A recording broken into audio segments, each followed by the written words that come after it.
Hello, everyone. Good afternoon, good morning, wherever you're tuning in from. Let us know where you're. Oh, we have someone from Puerto Rico, Las Vegas. Yeah, that's my partner in crime in one of my podcasts. That's Julio. Oh, welcome, welcome. Amazing. So, as some of you know, we have a new exciting report that has just launched today, our social media and podcasting study. So, how we conducted this study and what we did was we pulled the top 100 podcasts in the US that not only are, kind of dominating the downloads and the charts, but also their social strategy. And as we kind of look through the data, we can see this huge correlation in how podcasters drive their viewership and their engagement through socials. So found some very exciting data from this, and we're going to give you just a little taste today, and then we'll have a link to download the full study. And before I get started, I also wanted to introduce Mayra.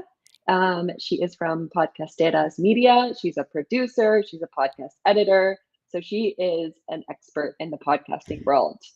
Mayra, I'm so excited to have you today. Thank you so much, Aniston. I'm very happy to be here.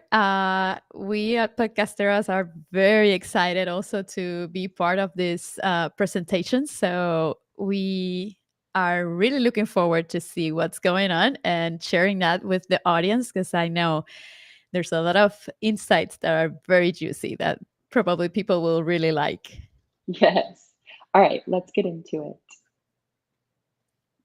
it. If I can click. Come on. The tech today is not teching. There we Yeah. go. Okay, so the sample size for this was we took the top 100 podcasts in the US and then we analyzed over 12,000 posts. So some of the highlights from this, we'll give them away at the end, but you can see some of the data that we pulled. So 87% of podcasts regularly post on. Maybe you guys can guess this in the comments too, what you think the answer is. Some accounts publish more than 96 posts a month. So does higher frequency mean more followers? Mm, 96 posts a month sounds like a full-time job of posting. yeah. So that's a lot. So think about what kind of content, a brand or podcast could produce at that rate. Podcasts have 724% higher engagement on this platform compared to the platform average.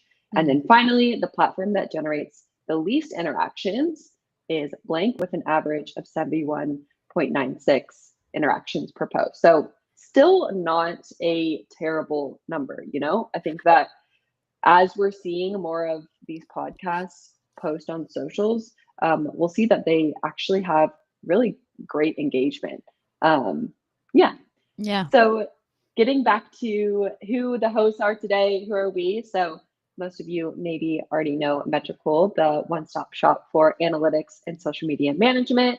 We also had Mumbler helping us for the podcast and audio content monetization. So they were helping us just with the production of this study. I think that I accidentally wrote pod status instead of podcasteras media because they were helping on the Spanish one. So I'm so sorry. Yeah. But Podcasteras Media. I'll get into your host today. So obviously I'm from Metricool, and then Maida, take it away. Yes, so I am the co-founder of Podcasteras Media. We are a small podcast production company. We dive mostly into small brands and personalized brands and businesses to create a whole content and marketing information and strategy surrounding all the podcasts. So that's what we do. Amazing. So before we kind of get into more of the data from Maida's expert insight, she's going to kind of walk us through in today's 2025 era how podcasters can really hone in their strategy and also, set themselves up for success. So I wrote this as the 10 commandments for podcasting in 2025. And I think it just gives us a good, rule of thumb. Before we get into that, I know this is a huge list and this will be also on the actual study, but it was so interesting to see the top 100 podcasts in the Yeah. US. Maida, I'm interested if you listen to any of these. I do. Yeah, I do listen. I actually listen to. Well, I'm very like into news and all that, so yeah, I listen to the daily definitely. yeah. Same. The Daily is such a good way to get news reports in such a you know, quick kind of skim down way. Hmm. Um, I'm interested that the Mel Robbins podcast has gone to the first top of the charts. Yeah. Right. And if we kind of like think about social campaigns and trends, I think it's been like, I wonder if there's a correlation of that, because on socials, of course, I'm sure we've all seen so many posts that relate back to Mel Robbins Yes. and the let them theory. So it's crazy how, trending content and viral content can have an effect on the charts. Yes, I believe that it will hone in a way when people scroll and suddenly see the same thing over and over, probably they will just go for it and say, let me Yeah. just hear this podcast that I like what she's saying, so I will just go in. So probably yes, I will say that repeating and showing up will help to that action. Yeah. Yeah. Let us know what podcasts you listen to in the comments. I would love to hear. I'm also interested to hear how many of you listen to the podcast on a streaming platform specifically, or for those podcasts that have video, if you like to go to YouTube or like to watch Instagram Reels. Because I know that for myself, I love to go to YouTube and watch podcasts as well as listen to them. I don't know about you. Do you listen to the podcast or do you actually watch the podcast in when you're in YouTube? So I do a little bit of both. I think I like to set it up so that if I do want to watch it, then I can glance over, but I like to have it in the background when I'm cleaning or, Yeah. doing kind of some mindless work. Yeah. I think it's always nice to have that visual element, especially if they say something that refers to them in the studio, wherever Mm. they're recording of, you can tell that they're either showing something in the video, you're like Mhm. it's almost that piece of FOMO where you're like, "Oh, I don't wanna miss out on seeing something good," you know? Yeah, yeah, I know, but I think there's the people that actually watch the video, and there's Mhm. the ones like I will say me that actually listen to whatever it is, because I truly believe that podcasting still is like a multitasker kind of platform. Like Yeah, you want to be doing other stuff while you're mhm. listening. Yeah, absolutely. Um, Laura is saying that she listens to Freakonomics in the car. Yes. Um, Leo saying he listens to The Daily, The Diary of a CEO, the Severance podcast. Ooh, Ooh. I did listen to the Severance podcast. I feel like that's been such now a kind of a booming podcast Mm, topic is shows kind of recapping yeah. episodes, which is, gives us that extra piece of content that we're kind of missing. So it's such a Yeah. smart thing to do. It's like the behind the scenes, right? That we were Right. used to, but now you can listen to it. So it's great. Yeah. Yeah. Okay, I'm going to go into the 10 commandments, but again, this will be on the actual study, which we'll share at the end. And I'm so excited for you guys to dive into the data. It was so fun to, look through it personally, and our team worked really hard on it, and the design team did an amazing job. So shout out to my team. Yes, definitely. There's a lot of insight there. Mhm. All right, now let's get into the 10 commandments for successful podcasting in 2025. So, also want to ask for those tuning in, how many of you are, just podcast fans, like to tune into podcasts, and how many of you are either podcasters yourself or thinking of launching a podcast? I'm interested to see, kind of um, yeah, what people are here and tuning in for. If you're looking for kind of those strategies for yourself, or just interested in the podcast study in general. Hmm. Interesting. I don't see anything in right now. Yeah, Laura said most podcasts I listen to are with planners and productivity. See, that's interesting because when I'm the same way with reading books, is I like to listen to something that gets me a little bit out of the workspace. Yeah. Yeah, for me that's the work that's what I do with audiobooks, for example. Mhm, And now I'm honing in more into the narrative podcast. I've did before, but now I'm again into this mood that I want to listen to a story, and the mhm. chapters and everything. So yeah. Same. I love that now streaming platforms do have audiobooks because I Mm, love to listen to audiobooks, and so I can go to yes. Spotify. I'm like, wow, I don't have to pay for this, or it's included in my premium subscription. So I love that. That's great. Yeah, I think we have a mix here. Yeah, Listeners, and also podcast strategists. Yeah, that we have a mix. cool. Amazing. All right, Maida, I'm gonna pass the mic to you, and let you take over the Ten Commandments. Thank you. So the first thing I always recommend everybody when we start talking in Podcasteras Media is to know your why.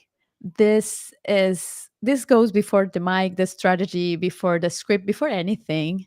Just you need to know, why are you doing that podcast? Why are you making a podcast? And once you're clear with that, that will give you like an objective of, and that's like your setting point on where and how are you going to move after that. It will give you purpose, and it will also help you measure the impact that you're making with your show. This will Mhm, ground your content and will help you also shape the message that you're giving your audience, so it's more reliable and consistent, especially when things get hard. Because believe me, they are going to get hard at a point. So when things get hard, it's good to know your why. That's I think the first thing of everything. absolutely.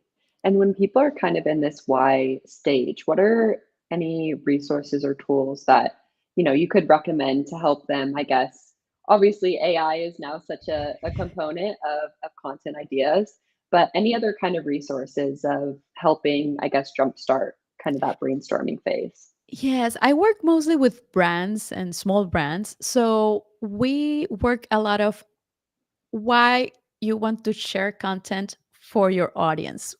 Mhm, What do you want to this podcast to become for your business, right? So what is the playing game here?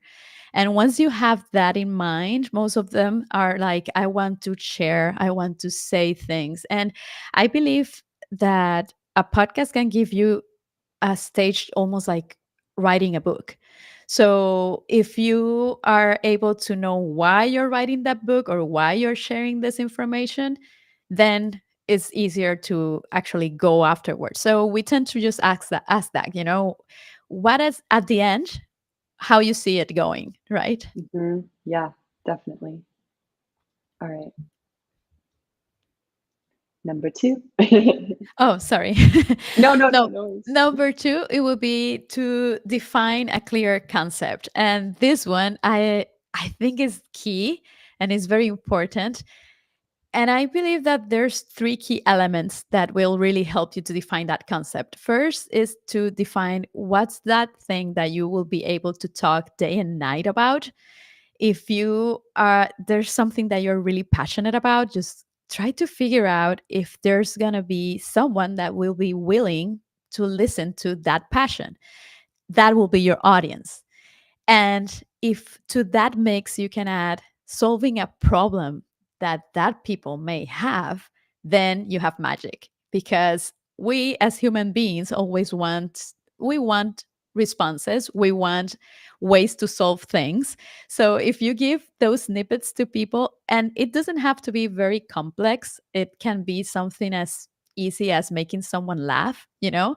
but if you have that in mind, then you will have like the magic point, the sweet spot for the concept of your podcast. And that mixed with the first thing that we were saying, that knowing your why, then it's going to be easier to produce your content and to keep Mhm. going afterwards. Yeah, definitely. Do you think that I mean, correct me if I'm wrong, I think so. Do you think there's overlap in building kind of a podcast strategy and then also a social strategy and how those work hand in hand? I mean, obviously when you're creating a podcast, social isn't going to be the first thing on your mind. But Hmm. when you do, help a new client, how do you kind of introduce the social piece of, if you want to promote your podcast, Yeah. is social, you know Yeah, I think it's very important that we work with the whole thing. Like we create the podcast, but also we make the social strategy, and Mhm. we make a whole strategy around it, because people are not waiting for a podcast suddenly to jump into their lab, like, okay, here's a podcast. You need Right. to show people that your podcast is out there. So to be able to do that, you need social, you need SEO, you need a lot of stuff around it. And I think it's a whole construction. It's like you need the base, and from there you start moving, and it's like a web, and Yeah. all the pieces are important. Yeah, definitely. So the third one is investing in a good sound. I know, and we will see in the study that we have a lot of information about video. However, I still think and feel that podcasting still is audio first. Mhm. If someone cannot understand what you are saying, and they just have a very beautiful image, you have nothing, because Mhm. as you were saying, you sometimes see the reactions and everything, but if you're not able to listen to what they are saying, it's going to be very difficult. And Right. I believe it's important to create a whole experience to your audience, so they can feel like they're part of the discussion, they're part of what you're doing. And Mhm. with that, it's important to just, invest in a good mic. Doesn't have You don't have to break the bank. It doesn't have to be like really expensive. The Samsung Q2U is pretty inexpensive and Mhm. very good mic. So it's something that you can use, and this will help you to avoid background noise, and it will help you also to have a better crisp quality that people are looking for, because they are giving you their ears, right? And it's very intimate, and they want to like have a nice experience. If they suddenly they have a lot of noises and things like that, probably you will lose them. Yeah, absolutely. Are there any kind of tips? Obviously, a quality microphone is key. Are there any other sort of recording tips you have? Like, I know that, my mic too, it's like, okay, you can reduce the kind of background noise, or I know that in some of the recording, softwares, you can also do reduce noise. What other Yeah. kind of, I guess, in the recording phase, things that you can Yes, recommend? you definitely try to be in a quiet space if you can, and Hmm. it will definitely be part of what is the experience that you want to share with the audience. If it's more guerrilla kind of thing, it's gonna be different. But if not, just try to record in a quiet space and using like a nice platform. It can be the the free ones. You have Audacity, you have GarageBand, you have also availability to record in Descript. You have different platforms that can really help you make it very streamed, and you don't have to like get too much in trouble to actually do it, because if Yeah. it's a hassle, then you're not gonna do it. Yeah, absolutely. So the fourth is to structure your episodes. And I think we will see this in the study. If you start studying this podcast, you will see that almost all of them, or all of them actually, will start with a strong hook. You need Mhm. to capture the attention of your audience. Before, when podcasting started, it was a little bit more, maybe more laid back, and you will be able to just chat and, hey, how are you today, or whatever, very radio like. But now we are competing also with how people create content in social media. Mhm. So I believe that you need to start with a strong hook. Let the audience know why they are there, or what are they going to get from being there. And from there, try to go for a nice, smooth development, and close with just one single CTA, because sometimes we want to give so much information to the audience. And when you are in audio, it's a little bit more difficult. As we were saying, is uh, most people will be doing other stuff. So you would need to have actually one call to action so they can remember. Because if you start saying a lot of stuff and they are doing things, forget it. They are not going to do anything. But if you just call one thing, probably they will take action. Yeah, I love that. And I guess for structuring your episodes, is this something, I think that having different segments in episodes is a Mhm. way to keep engaged. But when someone is going to record, do you think that for kind of this strong hook, they should already have that actualized? Or do you Oh, think it's, yes.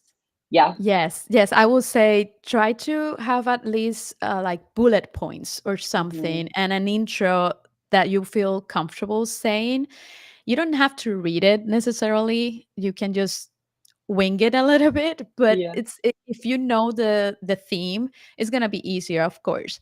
However, if you just go there and try to figure out what you're going to say, believe me, you're going to take so long recording. Just have at least bullet points or something to record, Yeah. definitely. Yeah. We all been there, right? Right. So the fifth one is to polish in post production. I know that there's some people that just like to record and upload.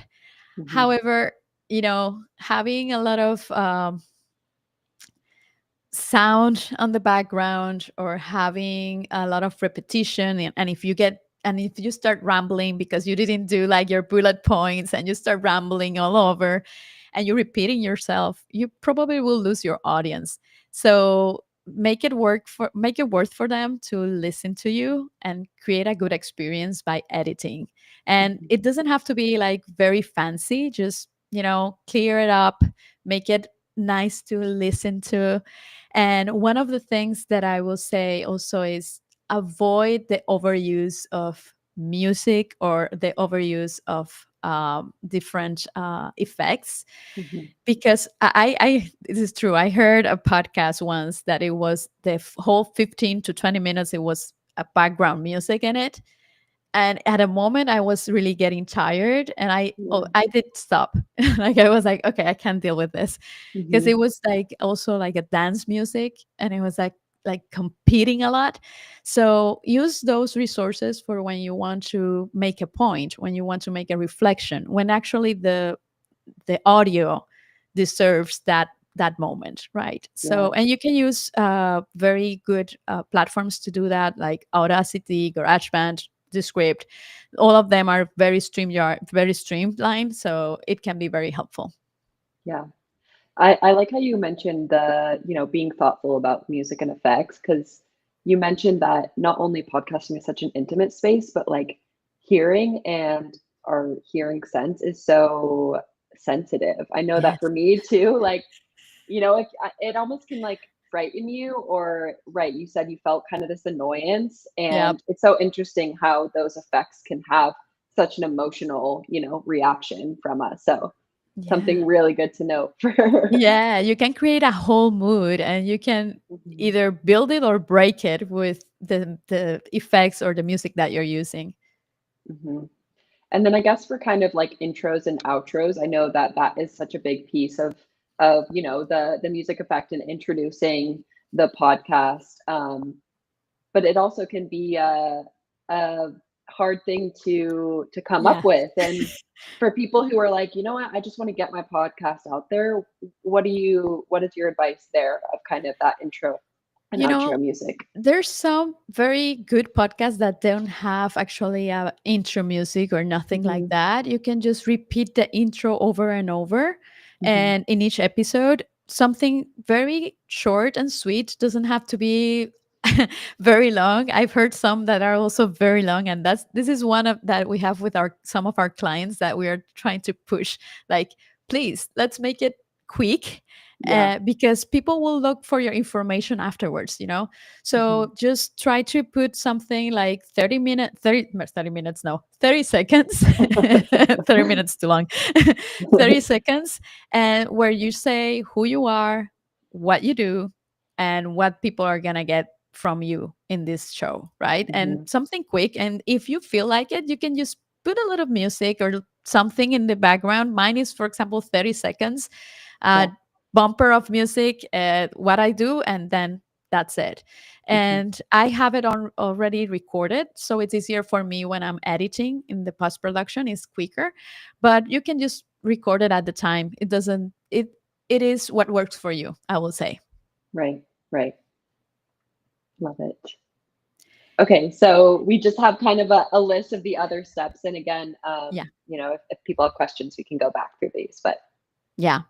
So the next one I will say is to choose a reliable hosting platform that also helps you distribute widely. Some hosting platforms just host in their platform, mhm, and the if you are everywhere, that will help to be discoverable. You know, people right. will know that you're there. It's gonna make it easier for people to find your show.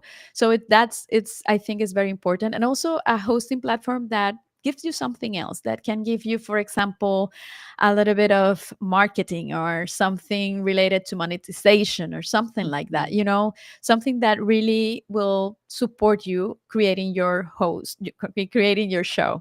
And the hosting platform will really make it easier for you. You don't have to be everywhere trying to figure out where to post, how to post. Just one click, you publish, and you're everywhere. So make mhm. it easy on you. Yeah, definitely. And the next one will be to publish in a schedule that works for you. I know that a lot of like we always say, oh, publish every week. You need to be there every week. Yes, that Mhm, will be helpful. However, if you're going to be skipping every 3 weeks because it's not working for you, then better to publish maybe twice per month or once a month. So it's easy for you. I mhm. believe that the easier it is for the podcaster, the better is gonna roll. Everything is gonna roll much, much, much better. So just publish in a cadence that works for you. Mhm, And yeah, that's my, and also be consistent, not only in the timing that you are publishing, but in the content. mhm. I think sometimes we mistake frequency with consistency, and it's not the same. And Mhm. if your audience gets hooked, even though it's every 2 weeks, gets hooked because of the content that you're bringing, Right. they are going to show up again for you. Mhm. I love that. Yeah, and definitely optimize your metadata. I know that some people say that SEO is dead. I don't believe so. I Me believe it's either. I just believe it's changing the way that we use the Mhm, SEO. And if you were used to just set some keywords there, you know, randomly, of course, it's not going to work for you. But if you start creating your content like your title, your description, in an SEO friendly, but mostly like answering a question, because that's mhm, how things go now. You know, you go into ChatGPT and you ask something, and ChatGPT gets information from everywhere and gives it to you. Same with Google AI now, right? mhm. So if you're able to be in those descriptions or responses, that is a hit. So try to focus mostly on that with the SEO. And I think that will help instead of just ditching SEO completely. Yeah. Yes. The other thing I would say is that number 9 is to repurpose your content. And you will see that in all the slides that we're going to show later. You will see that all these shows, they repurpose their content. They have clips, they have things from their script that they are like sharing, even if it's text. So use your content wisely. Find those shareable moments that you are, when you record, just find the shareable moments. What will be something that you can use in shorts or in reels or in TikTok or whatever, and make it approachable. Use captions and, use everything on your favor. Mhm. And the last one will be just to build a community. And this one I think is the main one of all, because that community will actually be your marketing, because there's Mhm. nothing like word of mouth. And that community are the ones that are going to share your content. They're going to say to everyone or send a message and say, hey, have you heard this? Have you listened to this episode? And they will share it. So build that community, make them your fans, and just be there for them, be approachable, answer every comment that they make, Mhm. and that will really help your show to be like outstanding. Yeah, definitely. Okay, just I started thinking of questions I wanted to Yeah, ask you. So yeah, go going ahead. back to kind of posting on, a schedule that works for you, Hmm. what do you recommend for kind of the work back time so that, obviously podcast production is a big, kind of a time consuming process. Yeah. So to get on a good schedule, what do you think is a good amount of time to, plan the content ahead, and that kind of that work back time? Well, in an idyllic world, Yeah. and this is how we work with our clients, we tend to have pre production of episodes like 3 months in advance. Mhm, We have episodes for 3 months, like the idea we develop, we record in maybe 2 or 3 sessions, mhm. because we notice that more than 3 episodes per session sometimes is an overkill. So we want them to be fresh and happy when they are recording. Yeah. So we will probably record 3 episodes, and as soon as that happening, I'm editing. And we tend to have like monthly, like at least 4 episodes like on the back burner there. And if of course something happens that we need to change a little bit the schedule, it's okay, we can do it. So yeah, I would say, but if you are just on your own and you're not a production company that have someone producing for you, Yeah. at least try Mhm. to have maybe three or ideas on what you can do. So if something happened, because believe me, life will happen and Yeah. something will happen.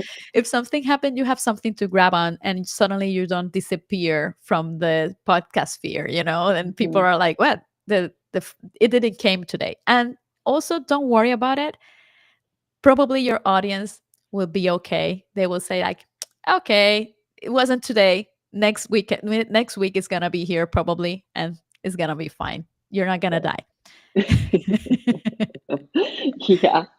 So in those timelines too was, say if you're working back 3 months and then something pops up, whether it's in the news or your Mhm. industry or something, you're like, "Oh my gosh, I have to comment on this." How do you kind of go about that to not mess up the whole schedule? Well, most of the time we just pop it in whenever it is, because it's something that is important at the moment. For Mhm, example, we have one of our podcasts is like very into what is happening now, sociopolitically speaking. mhm, So we just move content to the side and pull in whatever it is that people need to know now and work now. mhm, And I don't feel it affects much.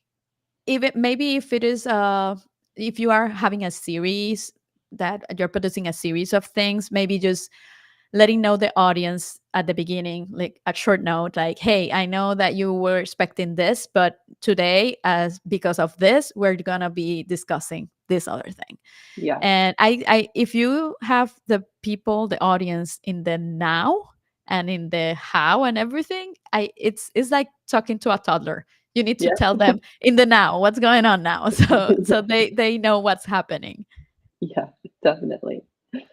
And then I guess just touching on the repurposing too, this is something, and I think it's the beauty of podcasting is you have this long form piece of content. And I Hmm. think this is something now with YouTube videos, with blog posts, I think starting with the long form content is so not only smart, but can be so much helpful in this repurposing content because then you can chop it up in different ways. You have maybe 10, 15 pieces of content that you Yes. can pull from. So in days when, you maybe don't have a post going up, this can be kind of that supplemental content Yes.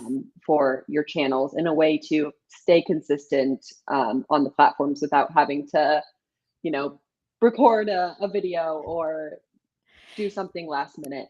Yeah, definitely. And if you are having, like, if you're taking a break, a seasonal break or something, you can go back to that content and Hmm. repurpose and use that, and even repeat some of the posts that you already did, because the truth is that people are not there for you all the time. Like, they are Yeah. not really following you. If it, maybe a stalker, but I don't think so. They are not gonna be there noticing every move that you make. So Right. probably they missed something or they don't remember about it. So Hmm. it's totally fine to reuse the content that you already did and that you already published, and reuse it whenever you Hmm. feel and you need. You don't have to. And the good thing about that is that it will move these people to other episodes, and it will create more discoverability of your Yeah, other episodes. So that's cool. definitely. Okay, amazing. Thank you for the strategy session. Of course. So now we're going to run through an appetizer of the study, of this beautiful study you've all been waiting for. So to go back to some of the questions I asked in the beginning, it's going to reveal some of the answers. So I don't think this comes as a surprise, especially for me, of where podcasters are publishing to in the most popular platform. So 87% of podcasts in the US publish to YouTube.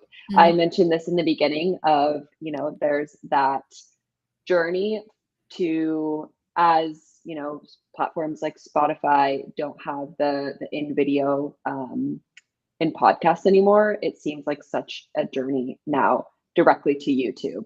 I don't know if you can speak on kind of how Spotify's the video in podcasts has kind of gone away. I feel like it was there one day and then it was gone. I was like, wait, so now everyone has to go to YouTube. So I'm Yeah. sure for the podcasting industry, it was, I don't know. I'd love your take on that. This is the eternal question among podcasters, because it's like we're feeling such a pressure that we need to be in video. Hmm. However, I believe that, as I said before, podcasting is still an audio platform and it's audio first. Video, I think, is an asset. It can really help you with discoverability and all this. And of course, YouTube is like the the place to look for things, right? So Right. if you want to be discovered, YouTube is the place to be. Hmm. And I will say, maybe just, if you're not feeling like being on a video, just use the RSS. Now YouTube have the option of RSS, so you can use Yeah. the RSS. It's gonna be different, the approach, but it will be also a way to be discoverable in it. Yeah. So yes, we're still looking of what's going on with all the moves with Spotify and YouTube. It is a discussion that we have every week in Tropical Podcasting, in one of the podcasts that I work. Yeah. So that's a continuous discussion. Mhm. But yeah, this is a really cool, and obviously Instagram is not far behind, No. by no surprise. Yeah. But it is interesting that X is still, Right? three quarters of the podcast are still frequently posting to X. That was a surprise for me, I have to say, because Hmm. I know a lot of people that they ditched X, Yeah. and suddenly I'm seeing that X is actually the thing also. So Right. it was surprising for me, and also Facebook. Maybe it is because of the accessibility that you have. That you, if you post in Instagram, you can definitely post in Facebook at the same time. Maybe Right. it is because of that. I don't know, but yeah, those two were a little bit of a surprise, I have to say. Yeah, I would be really interested of what their strategy is on X, if they're, just kind of posting the link to, Mhm. another social post or the podcast directly, or giving a little synopsis or video content. Yeah, I'd be interested to see what their Yeah. strategy is there. Well, I will say that definitely with this too, it's easier than Instagram to actually share. Like, if you want them to Mhm. click on a link Right. the quickest way is with Facebook and with X. You can actually Hmm. click and go to the link. With Instagram, you have to have it in a story, or you have to have it in another way, or send it or whatever. Hmm. So maybe it's that. I don't know, but Yeah. it was a surprise. Yeah, me too. Okay, and then getting into the posting frequency, this is also a surprise of Yeah. how often popular podcasts post each month. So Mhm. in the beginning, I one of the questions I asked was, or said that, not the average of posting to X is 96 posts per month, which is a huge, huge number of content compared to, we just saw that 87 and 82% of podcasts are posting to YouTube and Instagram, but then looking at the frequency, Mhm. obviously, if we're looking at more of those text posts, then it makes sense that X would have more Yeah. volume. But it is interesting that then the next is Facebook, where we just saw, the reverse of them Yeah. being the least popular, and now they're having the most content published too. Maybe there's a comeback for Facebook. I don't know. I know, maybe so. Well, But I will say that for X, for example, as it is easy to just text something, right. you don't have to produce a big thing or a image or nothing. You just text. Mhm, I will say that's why probably they are using it that much, because it's so easy to use. mhm. But Facebook still, I'm not sure. I don't know. Yeah, you think they'd be more Facebook and Instagram would be more even since now there's such, Mhm. an easy way of cross promoting to both platforms. Yeah. Um, but maybe it is just more of that production piece of the channels like Instagram and YouTube. They want to be a little bit more thoughtful about the content they're posting. And Yeah. with Reels, maybe it takes a little bit more editing. So, it's just always interesting to see the data and what the story is behind it. Yep. Definitely. So then looking at which podcasts publish the most online. So you can kind of see that the most is Sean Kelly on Instagram, Ben Shapiro on Facebook, Media's Touch on YouTube, and then Gary Brecka on X. I don't know if you're familiar with any of these podcasts or listen to any. Um, I don't personally Midas listen I to. know a little bit. The other Mhm. ones I actually don't follow. So, Yeah, yeah. But like for, Ben Shapiro, for example, it is interesting of, you know, why he would be posting so much to mm, Facebook. And, um, it obviously their audience has to be majorly on this platform. yeah. So, yeah, but that Yeah, is a lot of content to be publishing monthly. yes, yes. When you see the numbers, it's like wow. Hmm. One thing that I have to mention is like these people have a whole production team behind them. Totally. So Hmm. if you're a podcaster that is like you and me, like we we don't have this. Even though I have an agency, a podcast company, is not as big as this, and it's very niched. So if you're a podcast like us, you know it's okay. You don't have to reach those numbers. You don't have to be everywhere. Just take it easy. It's okay. Right. Breathe. But yeah, yes. But also it's interesting because, the Mel Robbins, the Daily, these aren't on there, even though they're the top charted podcast. So that Hmm. also we talk about in this study of like, does posting frequency equal the follower and the viewership? And there's not a direct correlation. Even if you're posting 646 pieces Yeah. of content, it doesn't mean that you're the number one charted Yeah. on the chart. So yeah. Yeah. Yeah. I believe it will depend also the niche again, who you're Right. talking to. And yeah, that probably will affect a lot. And not necessarily posting a lot will Mhm. help the show. Right. Okay, so then talking about interactions. So Instagram towers and interactions, blows all other platforms out of the water. Yep. And then the least is X. So this is one of the questions I asked in the beginning of, X produces the least amount of interactions with an average of 71, which is still not terrible, No. but comparative to over 5,000, average interactions per post is pretty crazy. Yes, if you have those clips, those shorts, those reels, just keep posting in Instagram. It's a way to reach that community and create that way of for them to contact you and to be with you in a way. So yes, I will say keep posting. And it Yeah. doesn't have to be a lot, but make it count. If they make a call to action for them to comment and to Mhm. interact with you, make it that way. Yeah. And you can even see that whereas people might not be posting the same amount of volume as platforms like YouTube and Instagram, they have, you know, uh, a really good return of, Yeah. especially with video content being so engaging. Yeah. If you do, publish to those platforms, it can have a huge success rate. So Yes, definitely, definitely. now talking about hashtags, the the continuous debate if hashtags are dead or not, which only 10%, 10.64% of popular podcasts use hashtags in their posts, Yes. which I So, thought was interesting, especially as podcasts, want to brand themselves and want to have kind of this branded content. mhm. It's interesting to see. Yeah, I would say maybe because I remember the time, I remember the time when you use a lot of when people use a lot of hashtags, that it was like absurd the amount of hashtags that they will put in a post.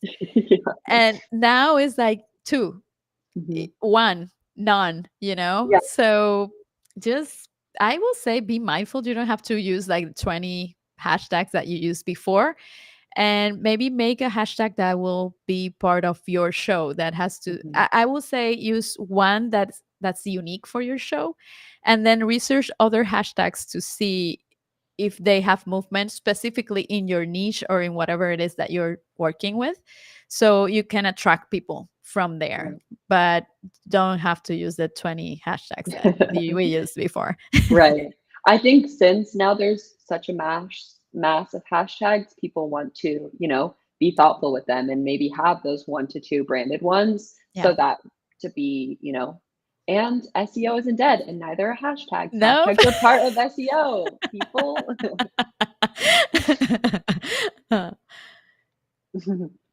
Okay, so obviously there's not a perfect, formula to crafting your podcast post online, but this is what a successful post could look like. Mhm. So we also looked not only into hashtags, but how many people are including emojis on their Mm. posts. So it's interesting to kind of look through these numbers of, the average word count. I think is funny where we talk about the text post, but 26, words, like, are they posting longer form Mm. text posts, comparative to YouTube, where you have a big description box, but maybe people aren't utilizing it as much. So, yeah, it's just interesting to look at this Yeah. data. It is very interesting, especially the emojis, I have to say. Yeah. I don't know if I'm old school. I don't like to have a lot of emojis in my text, but yeah, apparently some people use like 24 emojis. I know. It's like, Um, in the final study too that we share at the end, you'll see what the top emojis are, what the most popular ones are, and it's pretty funny actually to look at. You'd think it would be more podcast related, but it's kind of funny. I'm not going to reveal it, but you'll see once once you look at yeah, and I it. think, for example, with the text that you're using, probably people are just maybe focus on a good hook that will Mhm. make the audience like comment or watch your reel or your short or whatever it is. So a good hook and short and sweet, I will say, Mhm. nothing big. Yeah, I think because the podcast, I mean, correct me if I'm wrong, but the funnel is longer. You have a long piece of content to get through, and then at the end, you want to have a direct CTA. So Mhm. I think that since you already kind of have this long funnel, then keeping it short where you can is smart. Yes, because you want to bring those people to your show. You don't want them Hmm. to just linger in social media. You want them to come to your show and, Right. help you with those metrics. So Yeah. probably just giving a little piece, an appetizer, and then it's Mhm. like, okay, so now come and listen to the whole thing in my show. Yeah, definitely. Okay, so here's some of the conclusion. So 87% of podcasters in the US post content on YouTube, and closely following is Instagram, where 82% of US podcasters post. Only 10.64 of the analyzed posts include a hashtag, and then X keeps emojis alive with 39%, including at least one. So I guess you got to use all your emojis in Twitter. Yeah, if you're in X, use your emojis. Come on, don't leave them. Don't leave them. Yeah. So in the study, we have a lot more. You can see if posting more, equals more followers, which platform gets the highest engagement, which platforms, drive more comments, and where are more emojis used. So we cover all of this data and answer these questions in the full study. And of course, you can download the study here. I highly recommend you downloading it, looking into it. Even if you're not a podcaster, it has some really interesting data about social media strategies in general. And Mhm. the podcasts are brands in themselves. And this is how they show up online. And even those top charting ones like Mel Robbins, like dive into what they're doing and see their social pages because there's always something to learn from them. Yeah, it is a good exercise, and we tend to do that with our clients. Like we do some research around the topic and what is happening, who is doing what, to Mhm. figure out a strategy that works for them. And again, just be mindful of your objective, and you Mhm. don't have to replicate exactly this. Just use it as an inspiration to work with whatever works for you. Yeah, definitely. Well, Myra, thank you so much for joining. This was an amazing session. I'm so happy that I got to chat through Thank you, pick you. your brain, and dive through some of this data. It was such a pleasure. Thank you so much. It was great. It was fun to be here. So thank you. I don't know if people have some questions. Yeah, yeah. Let me look through. I know I pinned one. So Laura asked, can Filmora from Wondershare be a good place for podcasts? I use it for YouTube. Filmora, I haven't heard of that one. Yeah, I haven't heard of that either. So I guess, are you asking if this is a good Is it a um, platform, a hosting platform? yeah, yeah, yeah. Yeah, I wonder if it's a hosting platform, or more of a streaming. I'm not sure. So maybe, Yeah. Laura, if you're still here, if you could let us know, it can maybe help answer your question better. Yeah. But yeah, if anyone who's listening still has any questions, feel free to drop them in the chat. We can answer them.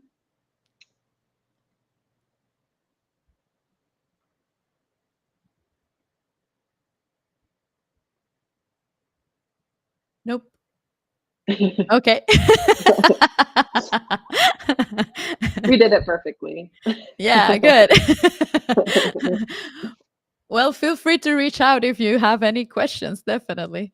Yeah, I also let us know. Okay, we dropped the link to Podcast Data, and that's where you can find Myra. But also, if you want to plug your socials and where people can reach out to you, yeah, I Yeah. see Oh, that Laura did just Filmora comment. So, is a video editing app.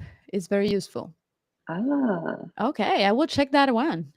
interesting. Yeah. Does the report show how static pictures versus videos are working on Mm, IG? that is a Very good good question. question. I don't think that. Oops, sorry, I'm pulling up the full report.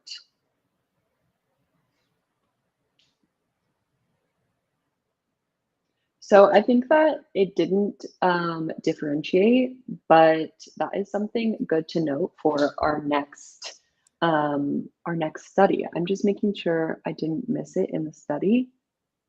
Yes, because for what I've heard, Oh, you the did. like the carousels will keep you longer. For at least what Mosseri has said in Instagram, the carousels will keep the audience for longer in your Mhm. platform, in your uh, yeah, in your account. So yeah, that will be a good one to know. Mhm. So we have a breakdown on the report of accounts that are posting static posts versus reels. So we have a breakdown of that, so you can see the percentage of what their volume is on either format. And then we also have a breakdown of the interactions per platform. So I guess we don't have those direct interactions for static versus video, but you can see how the percentage that those podcasts are publishing to either, which I think once you see the data, it's really interesting, and you can kind of see a lean towards one piece of content versus another. Hmm. Yeah, yeah, definitely go into the report because there's a lot of information, more than what we discuss here, and Mhm. it's very detailed. And so go into it. Yeah. Thank you, Mumbler, for popping in. I didn't know that they were listening, but I Yeah, wonder they're if here. Paul is. Hello, Mumbler. Yeah, so the report doesn't include a direct comparison, but if you look at our other Metricool reports, we have an Instagram study, we have a LinkedIn report, we also have a full social media study, so you can really dive into formats specifically on how they're performing. Yeah, I think this is a whole is a whole construction. You need to get information from everywhere to see what works, and try and error, see what works for you. I think that's the key point here. Yeah, definitely. Okay, well, thank you all so much for tuning in. Thank you again, Myra. Everyone, go download the study, dive into it, and make sure to let us know your thoughts, your feelings, and what you think. Again, thank you, Myra. This was so lovely, and I hope all of you have an amazing day. And